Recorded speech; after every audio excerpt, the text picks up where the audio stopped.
One cool thing we do get to do on a regular basis is see some very cool woods, at least here at Commercial Forest Products. And today, we got one of the coolest, one of my favorite, Genuine Mahogany. Hey everybody, this is Steve from Commercial Forest Products, and welcome back to 2-Minute Tonewoods. Now, in all honesty, I don't know that in the history of 2-Minute Tonewoods that we've ever actually had a segment of 2-Minute Tonewoods that has only gone 2 minutes, but it sounds like such a minimal time investment. 2 minutes. Who doesn't have 2 minutes to spend listening about Tonewoods? If it was 20-minute Tonewoods, well, that would set the bar a lot higher in terms of viewer expectations. 2-Minute Tonewoods, hey, we can all do that. So welcome back to 2-Minute Tonewoods. Genuine Mahogany Guitar Tonewood. Now, 30 to 40 years ago, there was a lot more genuine mahogany in the marketplace, and this was for a number of reasons. Since that time, though, the price has spiked on genuine mahogany, and other things have come into play. The wood is on CITES list, which makes it harder to do international transactions. There's many restrictions in place keeping countries from producing wood in certain South American countries. There's been an increase in the number of genuine mahogany substitutes, such as African mahogany, Kaya, sapele, different types of mahogany, woods that look like mahogany but aren't actually mahogany. For all those reasons, the popularity of genuine mahoganies has taken a bit of a backseat to some of the lower price substitutes available on the market. However, there is nothing like real genuine mahogany, Swietenia macrophylla. The color, the wood properties, everything about it puts it in a class of its own. We still stock genuine mahogany, but not everyone does. Genuine mahogany is what you will see if you go into a music store. Some of the classic Gibson models are all made out of genuine mahogany. It's a vintage option for Les Pauls, for Explorers, Flying V's. Pattern makers love genuine mahogany for its shaping properties. Decking, boat decking, it's beautiful wood. We still grade genuine mahogany very strictly. Just having genuine mahogany is not enough. We still grade it by the same standards we did years ago. It's just a classic wood. And in my mind, there's no real substitute for it. What do we look for when we're evaluating genuine mahogany for quality? There are 7 things that we look for every time we receive a load of genuine mahogany. And we're trying to evaluate specifically whether it is appropriate to be used for tone wood.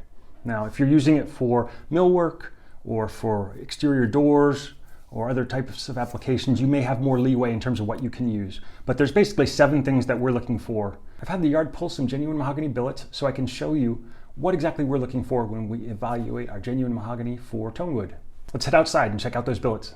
Okay, so here we are with our blanks. We've got blanks of various sizes here, all about the same width, all cut to roughly 32 inches long, and they range anywhere from 5/4 in thickness up to 12/4 in thickness. Now, the first thing we're going to be looking at is color. And when we say color, what we're looking for is a consistency of color from board to board, and actually within the board, which is probably more important than board to board. And one thing that's important when you're looking at genuine mahogany for color is that genuine mahogany tends to oxidize over time, similar to what cherry will do.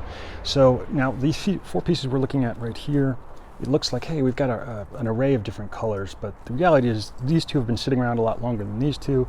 These 2 look like good matches, these 2 look like close matches, but check out what happens when we just take a little bit off the surface, which is always good to do when you're evaluating genuine mahogany.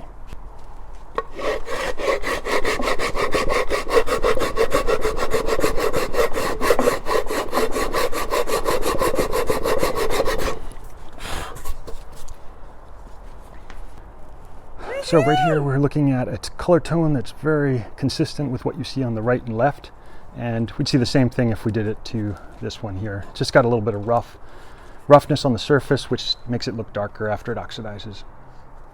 So we like to have a fresh cut on the wood when we're trying to decide whether the color meets our needs or not for tone wood. Now, while the color looks really good on most of these pieces, there's only one piece here that is a little suspect, and that is this one right here.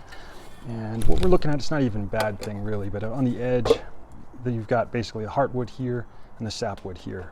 And you're gonna get that in genuine mahogany. There is gonna be a difference between heartwood and sapwood. But you know, if it's limited to small amounts on the side, it's no big deal.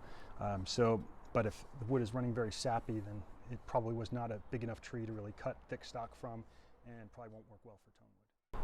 The next thing we look for is grain fuzz, and basically what I mean by grain fuzz is places in the mahogany where the grain just starts to get fuzzy, and you know, in all honesty, I don't see it in any of these pieces here, which is a good thing. But if you see places where the grain tends to fuzz up after it's been sent through the knife planer, sometimes you can usually see it in the rough. But the problem with that material is you can keep planing it and keep sanding it, but you're going to waste a lot of time because it just does not sand out very easily. It's very hard to get rid of. So as far as we're concerned, we'd rather not have it in the wood to begin with. The third thing we look for is stability. And this is a lot easier to see when the wood is in longer length form, but even if before it's gone through the planer or been milled at all, what we like to do is, if let's say the boards are 12 feet long, we'll lay them out and basically just lay them flat like this on the ground and press the edges. Does it, if you have it on a flat ground surface and it's moving all over the place, you can pick up that board, look down, see is there any crook, is there any twist. Now sometimes that will plane out, but a lot of times it will not plane out. You'll machine it and it'll just kind of revert back to the form that it wants to be in for whatever reason, whether it wasn't dried right or there was some kind of unnatural tension in the wood that has now manifested itself in the lumber. That is not a good wood to use for musical instruments, especially when you're talking about neck woods. Number 4, pin knots. And this is an issue that is prevalent in genuine mahogany, Swetinium macrophylla, that has been harvested on plantations, especially in newer growth areas. There tends to be more prone to pin knots. Pin knots did not seem to be a huge issue for what I remember years ago, but it's become more of an issue in the last 10 years or so. And I'll show you what a pin knot looks like. It's not a big open knot that you're used to seeing in red oak, but a pin knot is basically an intact knot.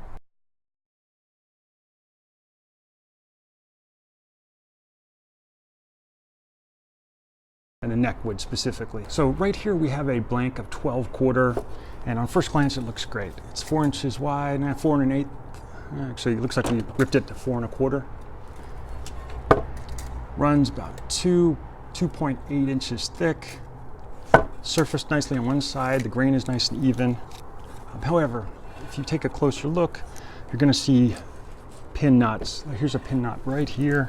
It's not open, and you probably might even miss this if it was in the rough. That's why it's important to plane it hit or miss when you really want to take a good look at it. Defects you can see in the rough, but it's a lot easier, especially to the untrained eye, if you actually plane it just hit or miss. So in this blank right here, this is a pin knot right there.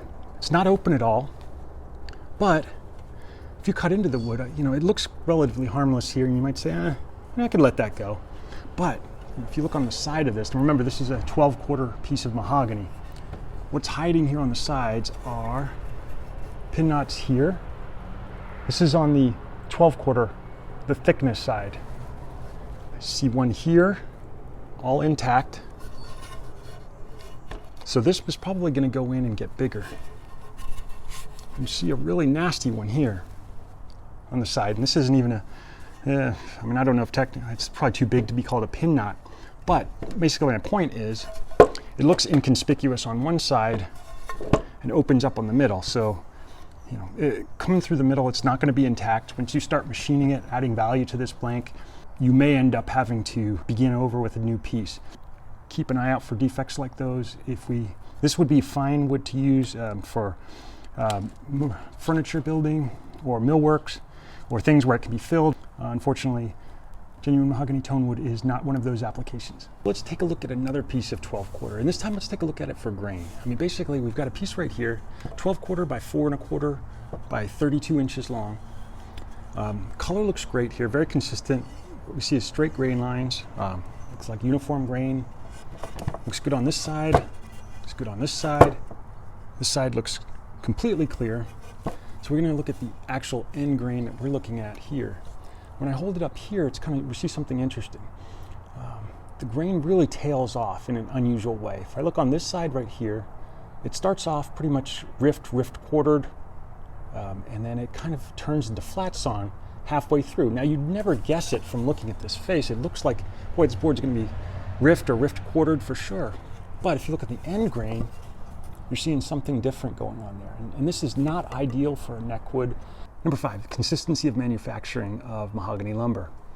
Now, we like to work with mills that have good enough equipment that they can produce lumber on pretty tight tolerances. So basically what that means is when they're manufacturing the logs into lumber, that the lumber's coming out flat and straight, and there's not a lot of wane, there's not a lot of variation in terms of width, and it's a much more usable product. On the other side of the coin, we do work with some sawmills that have good access to good lumber, but their equipment is antiquated. And the way that is actually a positive is they cannot hold the same kind of tolerances that modern sawmills can. So what that means is if we order 8-quarter lumber from a mill that has old equipment, a lot of times we can get 8-quarter lumber that can be surfaced at 2 inches clean, or even sometimes 2 1/16 or 2 1/8 inch clean, both faces. After, as long as we're doing the planing, mill has to ship it that way because their sawmill equipment is not capable of producing a tight tolerance. Now, a modern sawmill might produce the same product in the rough and send you boards that are 2 inches in the rough pretty much across the board with very little fluctuation, and really you have no chance of surfacing it at 2 inches clean. Number 6 is the consistency from load to load. We like to use sawmills that have the ability to produce lumber from a specific region that we know works for our customers, and it has the same kind of density of wood, the same kind of colors, the same kind of lengths and width structure. And so we like to really dial into a supplier. When they've nailed it, we like to continue bringing it in from the same source. And one thing a lot of people don't realize is even if you're buying from a sawmill, a lot of times sawmills will trade logs. So you think, you associate a certain mill with having a good quality of product, because the assumption is that the wood all comes from the same area, but that isn't the case a lot of times. A lot of times mills will run short on logs, they'll trade logs with other yards. Sometimes they'll even ship their logs and bring in logs from hundreds of miles away, different regions entirely, in order to fill orders. So, it's hard to control that, but if you have a mill that has good quality control procedures in place, we like to deal with them on a regular basis because we know what we're going to get. The other thing we take into consideration, it's not a major consideration, but it always plays into our decision-making process, is the material that we're buying today going to be available on a long-term basis? So what I mean by that is, did the mill get a great load of material? They cut it into 8-quarter, but they're not going to have any more 8-quarter for another year, or possibly never. Those situations actually do happen. So it's frustrating to our customers, even if we get a great shipment of material, we deliver it to everybody, we've set the bar high for our customer base. If we can't get that material again, it's going to be disappointing for everybody. So, a lot of times we want to see mills have the capability. A lot of times we want to see mills have the capability of producing the same item time and time again on a regular basis, so we know we can count on getting it before we introduce it to our customers. It's going to look especially different once you start carving into this board. So while this board cosmetically looks great, the end grain basically makes it a no-go for guitar neck wood as far as we're concerned. Let's contrast with this board, another board of 12-quarter. Now here we have a beautiful piece of quarter sawn, almost straight vertical right here, tails off maybe 10%, but ideally you'd want a completely straight line, but it's so hard to get. But this board is a great example of a genuine mahogany neck billet. You look at this face, it's completely straight line, minimal grain movement. See nothing going on here on the sides. This side, remember this is the one I scraped up. Color here underneath the oxidation looks very consistent, and this side looks good as well. So we'd be good to go on this one for next. So thanks for joining me for 2-Minute Tonewoods. If you have any questions about genuine mahogany or how we grade it, just go ahead and leave a question in the comments and I'll be sure to get back to you. See you next time. Thanks for joining me for 2-Minute Tonewoods. If you have any questions about genuine mahogany or how we grade and evaluate it, just go ahead and leave a question for me in the comments. Be sure to like and subscribe, and we'll see you next time.